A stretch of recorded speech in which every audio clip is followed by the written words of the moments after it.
Здравейте, казвам се Желязко Сарандев и представлявам фирма Емуги Франкен за България. С някои от вас се познаваме, с други не. Искам да благодаря първо на фирма Котки за отделеното време, средства, машини и екип за това и за поканата да покажем нашите инструменти. Искам да благодаря също и на фирма Полимета за партньорството, което имахме през тия дни. И да благодарим и на фирма Шунг и най-вече да пожелаем успех на OpenMind в България. Надявам се, че ще имат добри резултати. И ще ви кажа няколко думи за фирма Емуги Франкен. Работя вече 12 години за тях. Емуги се занимават само с резби, Франкен се занимават само с фрезоване. И от 2014 година Емуги притежават нова компания, която се казва Нава. И те се занимават само с производство на инструменти от поликристален диамант. Когато на времето попитах господин Глимпел, собственика на Емуги, защо е необходимо да има фирма за поликристален диамант, и той каза, че те нямат опит в това нещо, тъй като Емуги е голям партньор за автомобилостроенето, автомобилостроенето ще става електроавтомобили. И какво има в един електроавтомобил, освен композитни материали и алуминий? Най-доброто за обработката на тези материали е поликристалният диамант. И тъй като Емуги нямат опит, по-добре да си купят фирма, която има опит, да я доразвият и да могат да стоят по-добре на пазара. Във връзка с това, че и производството на резбонарезни инструменти ще намалява поради факта, че в един електроавтомобил няма да има толкова много резби, затова и Емуги са се ориентирали към развиването на пробивните операции. И в момента имаме доста широка гама от свредла с вътрешно оглаждане. 3 пъти, 5 пъти, 8 пъти, 12 пъти диаметъра. И както за стомана, така и за нержавейка и чугун.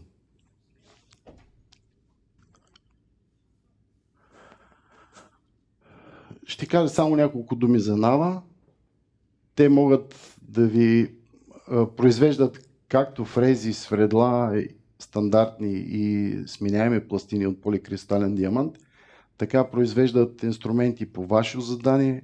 Можем да произведем инструменти и по ваш чертеж с наши разработки. Поемаме после и сервиза, сменяме ПКД пластините, презаточваме инструменти. И това е общо взето като инструменти на фирма Нава. Ще ви покажа новостите в Емуги, които бяха показани на панаира в Хановер. Имаме нов инструмент, който работи в нераждаеми стомани с различни допуски и в различните видови резби. Новото на този инструмент е покритието, специална разработка на Емуги. И този инструмент не навива стружките около тялото на метчика.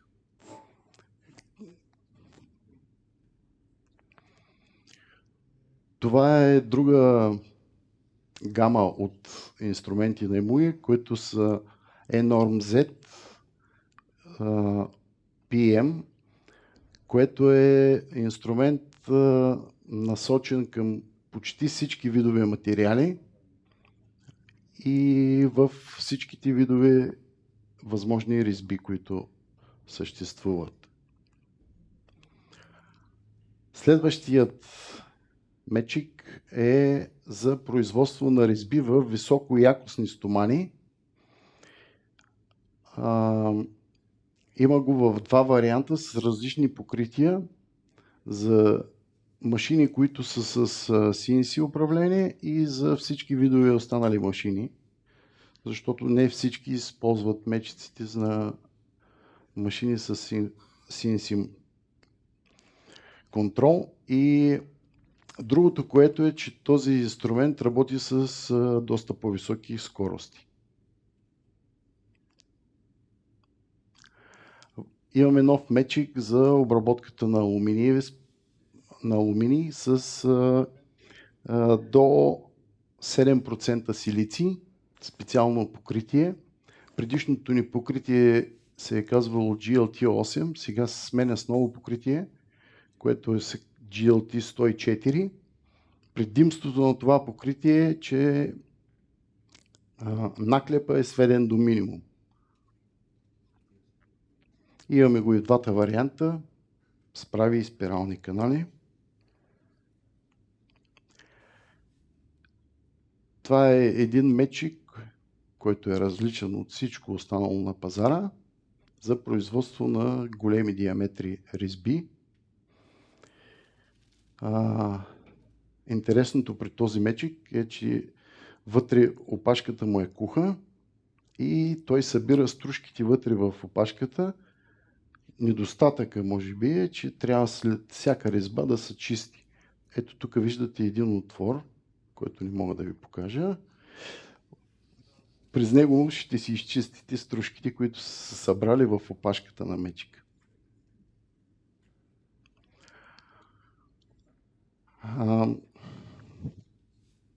Аз съм голям фен на резбовалцоването, защото резбовалцоването е метод, с който няма как да се изложиш. Нямаш стружки, нямаш проблеми. И Емуги са направили нов резбовалцоващ мечик с това GLT104 покритие, който работи в алуминиеви сплави, които са до 7% силици и в мед работи също много добре. Емуги произвеждат валцоващи мечици за почти всички видове материали, които могат да бъдат валцовани.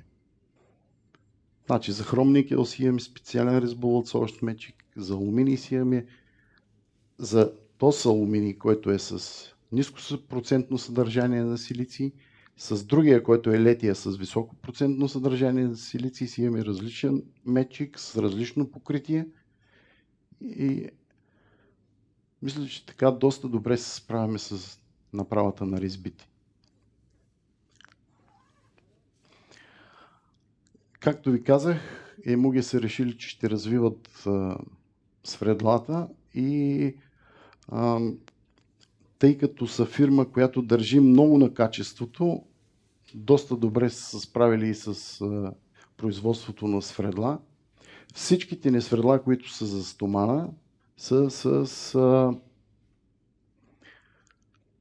две режещи и две водещи ленти. Не мога да ви ги покажа. Предполагам, че ги виждате. Тези, които свредла са за инокс, са само с две режещи ленти, тъй като триенето е много силно в неръждаемите стомани. Шансът да заклини инструмента е много голям и затова е направен да има как да евакуираме стружката. Произвеждаме стъпални свредла, които насочени към подрезбите, за подрезбите, които 90% от тях ги имаме на склад, като разликата се състои в дължината на пробивната част преди фаската от 2 до 3 пъти диаметъра и са през милиметър. И това не е стандартно. Ние не го произвеждаме нестандартно. Това не е стандартен инструмент. Днес ще го видите как работи в детайла, който Полиметър разработиха, втория тестови детайл, който разработиха на втората машина. Емуге са фирма, която са насочени към резбите и затова произвеждат и компенсатори. Това не е един от топ компенсаторите, който е Soft Synchro, с минимална компенсация от 5 десети в едната и в другата посока. И предимството на този компенсатор е, че намаля 10 пъти аксиалното усилие в инструмента, което увеличава живота на инструмента с 30%. Колегите от Полимета ще му оборят, че техните машини също компенсират без компенсатор. Ние сме на друго мнение, че за да имате добри успехи, трябва да ползвате компенсатори.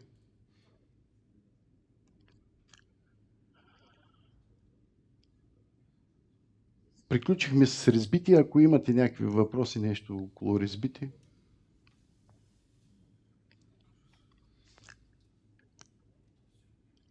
Фирма Франкен се занимават само с фрезоване, произвеждат монолитни инструменти, къси, дълги, много дълги, по чертежи, всякакви. Един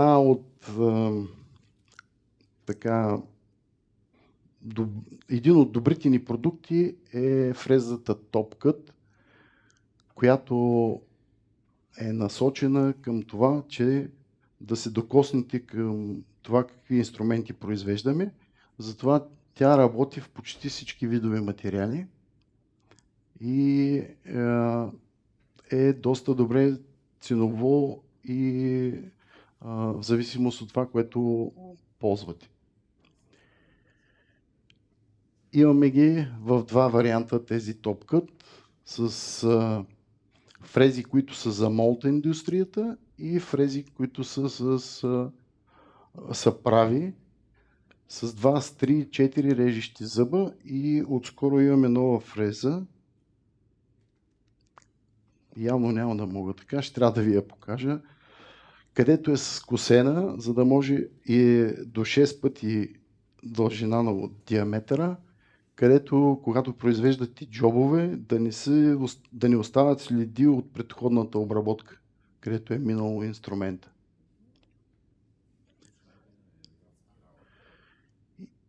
Другата ни новост е производството на инструменти за много твърди материали, включително и Inconel.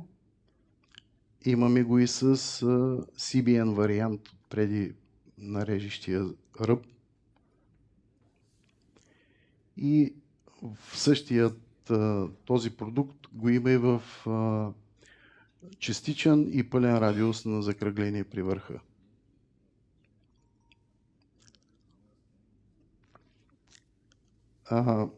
Това не е най-новата гама за обработката на алуминий. Фрезите са с вътрешно охлаждане, което е разположено както радиално, така и аксиално. Имаме ги полирани и покрити. Полирани са за обработката на силиций до 7%, а с покритието до алуминий с силиций до 12%. Стружково отнемащите канали са полирани. Имаме ги в различен дизайн, ще ви го покажа. Ето това представлява инструмента, шлифована опашка, за да можете да имате силно закрепване. Пропуснах да кажа, че инструментът е комбиниран, за да можете да правите с него както груби, така и довършителни обработки. Стружкочупещите канали са разположени под някакъв хеликс, за да може да дава по-добра повърхнина. Ще го видите как работи този инструмент.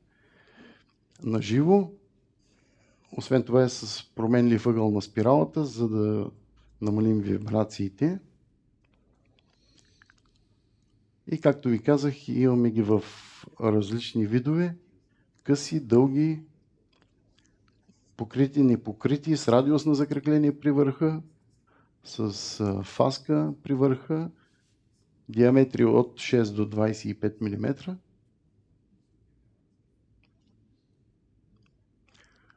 Другата ни гама инструменти специализирани са специални инструменти за трахоидална обработка. Те също са с стружкочупещи канали по режещите зъби и с повече режещи зъби. Някои от тях с 5, други 6, други с 7 за по-висока производителност. И този инструмент ще го видите как работи в трахоидална стратегия. Това са примери, където са използвани тези инструменти за трахоидална обработка. Можете да видите режимите, с които са работили, страничната прибавка. Добре е да използвате цялата режеща част на инструмента, за да имате ефективна производителност и ефективно да използвате инструмента. Значи, презаточваме свредла и фрези единствено, които са произведени от нас. Проблема е с срока на доставка, тъй като трябва да ги изпратим в Германия, да ги презаточат, да ги припокрият и общо взето това удоволствие излиза 50% от цената на инструмента. Този инструмент имал 300 минути живот в материал 1,71-31, което в нашата група се намират стоманите 2,1. Някъде в порядъка на стомана 45. Това е правено на машина DMG с държач, който е FPC. Това е наш държач, който има много големи сили на закрепване на инструмента и малко биене в върха на инструмента. Той е цънгови и може да закрепва цангата и да играе ролята на уелдън, като един пин се слага в цангата и закрепя в уелдън опашката. Тук е още един друг пример за такава трахоидална фреза, която е 4 пъти D и е работила на 56 мм с 1 мм странична прибавка. И живота ѝ е бил 220 минути. А тази вече е 5 пъти диаметра в инструментална стомана и живота ѝ е бил около 400 минути. Когато трябва да постигнем добра повърхнина, но пък с това да съкратим времето за производство на даден детайл, с подкрепата на колегите от Hypermill и Emuge създават инструмент, който да може да съкрати времето и да подобри качеството на обработваната повърхнина. И това нещо е родено през 2012 година. Колегите от OpenMind задават въпроса на колегите от Franken, че им трябва инструмент, с който да могат за по-кратко време да произведат по-добро качество на повърхнината. Това са първите стъпки на чертане на един тефтер и така се раждат цяла гама от инструменти, които днес също ще видите как работят в това. И идеята на този инструмент е да има голяма заоблена част, където петното в детайла да е много по-голямо от това на фрезите с пълен радиус. И използвайки 5-осната обработка и на колегите софтуера, можете да произвеждате много по-бързо даден детайл с много по-добро качество. Тук имаме даден пример как фреза с пълен радиус, която е 5-осна, с 5-осна обработка и новият инструмент, където намаляш времето 3 пъти и подобряваш качеството на повърхнината. Това е протокол от измерванията на гръбовостта на фреза с пълен радиус, работила по конвенционалния начин, и на фреза с пълен радиус работила по 5-осна обработка. А това е с фреза, която е с този голям радиус, наклонена под него. Пропуснах тук. Тук сме работили 42 минути, фрезата с пълния радиус. Тук сме работили 2 минути. Сме съкратили доста времето.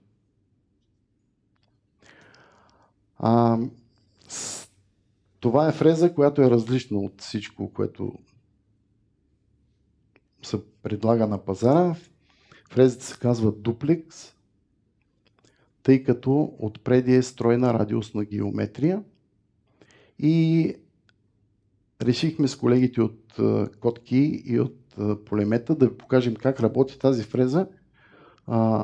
Не като конвенционална фреза, а като фреза, която работи с стройната си радиусна геометрия. Това позволява да използвате високи скорости на рязане и ще видите как работи.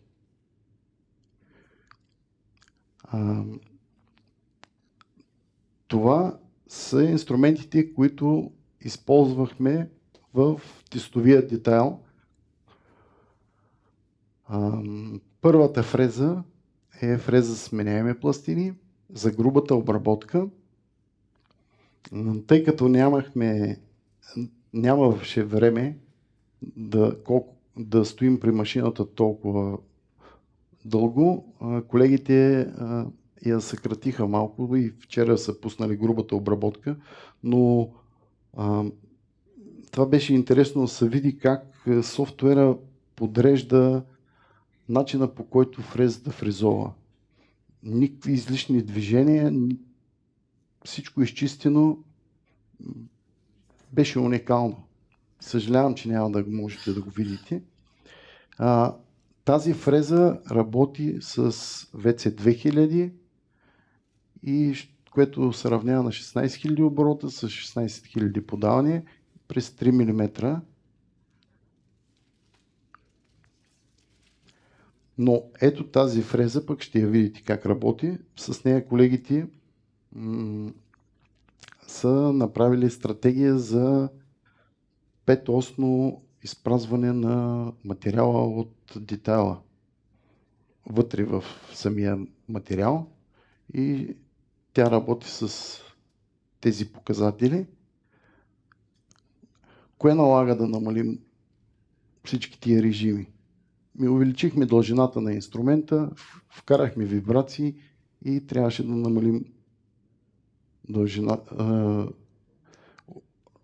намалим режимите за работа.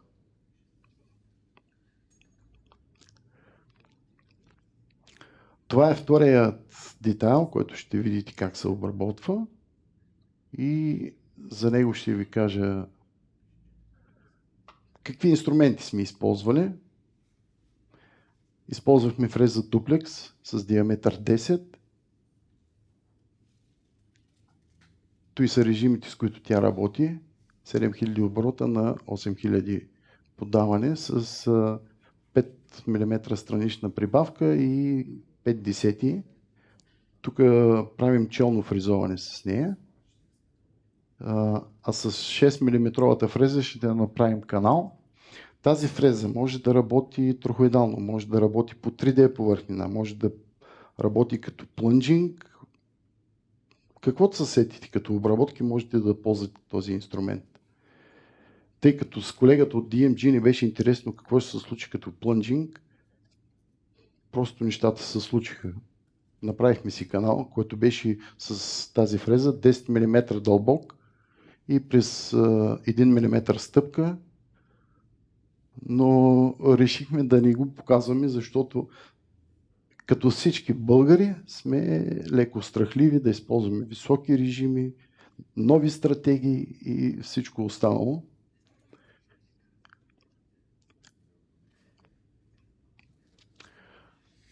Другата фреза, която е с трохоидална обработка, това са режимите, с които тя работи. Новото ни свердло Basic Drill, което е 10 мм. Както каза колегата от Полимета, ще видите как пробива от едната страна, завъртаме детайла, пробива от другата страна и няма никаква разлика между двата отвора. Това е благодарение на тяхната машина. Добре инструмент.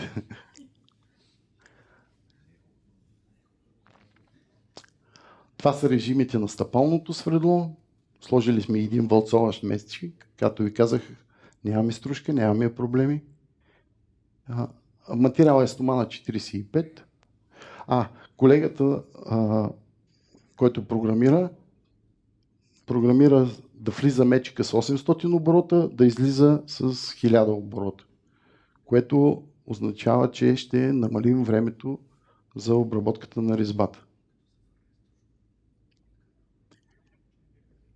Мечика го сложихме на нашия компенсатор Soft Synchro. Той не изглежда така, защото е тистови и е малко работил доста. И последният инструмент, който ще ви покажа, е резбофреза, която произвежда резбата, пробивайки отвора. Хеликоидално. И това са режимите, с които тя работи.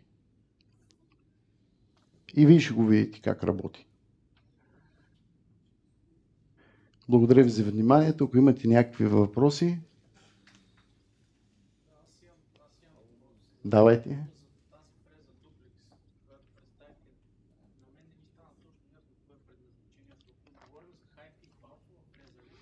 High feed, high speed, каквото се сетите. Да. Да. Да.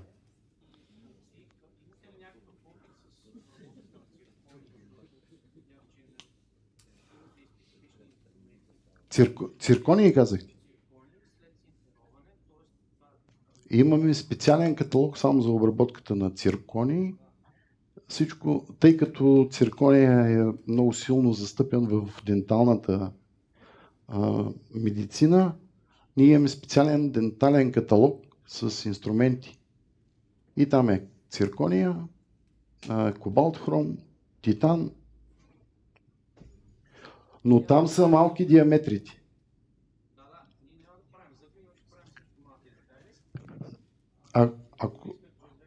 Да, но същия добър ефект в циркония ще имате с поликристалния диамант. Защото той е много силно абразивен циркония и износва инструментите. И инструментите, които са с обработката на цирконии в Франкен, са покрити с диамант. Диамантино покритие. Други въпроси? Да дадем думата тогава на колегата от Чунг.